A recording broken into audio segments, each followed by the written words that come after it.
Hello, my name is Daryl Hensley. I'm a PSIA Eastern Nordic Downhill Educational Staff Examiner. I'm a current member of the PSIA Eastern Demonstration Team.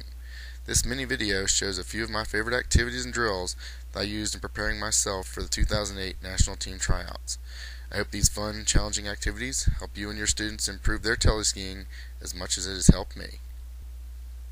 Alright, this first activity is the Tele walk. This activity should focus primarily on the tipping and tilting from the feet up the legs to start the new turn before the lead change begins.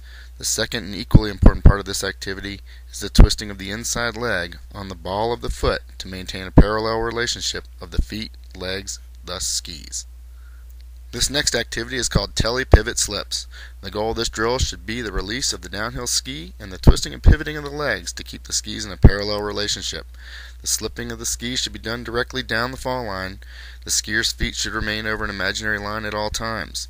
If there is forward travel, that is an indicator of a slow or hesitant release of the downhill ski from old turn to the new one, which, when in a skiing mode, will likely result in a turn that is J-shaped. This turn often has excessive pressure at its end in an effort to control speed. The monomark could be called the cornerstone of all Tele activities. It requires the tipping and tilting of the feet and legs at the beginning of the new turn. The monomark can help skiers with the stance issues. It requires the skier to keep their feet the same distance apart, fore and aft, throughout the turn. The monomark is more effective in the guidance of the skis at the beginning of the turn due to the stance on the off side.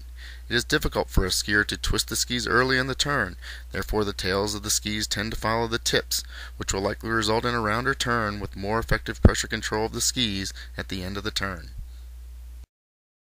This next clip is two shuffling activities in one. The first is shuffling the feet or making continuous lead changes throughout the entire turn. This activity reinforces the ability to guide and steer the skis throughout the turn while your feet are moving. Once this is mastered, try just 3 shuffles or lead changes to the fall line, finishing in a telemark stance. The 3 lead change shuffle concentrates on the guidance and steering of the skis while the feet are moving at the beginning of the turn, then finishing in a nice telemark stance.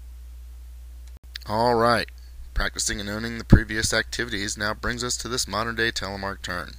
The beginning of the turn starts with a monomark. The lead change is timed to match the duration and size of the turn. When the feet are passing one another or at the parallel position, that should be at or near the fall line. When we finally get into the telemark stance, the turn should be at or near completion. So in a telemark nutshell, monomark to start, parallel at the fall line, telemark to finish. I hope you enjoy and find these activities and tips to be helpful, both in your own skiing and or instructing other skiers.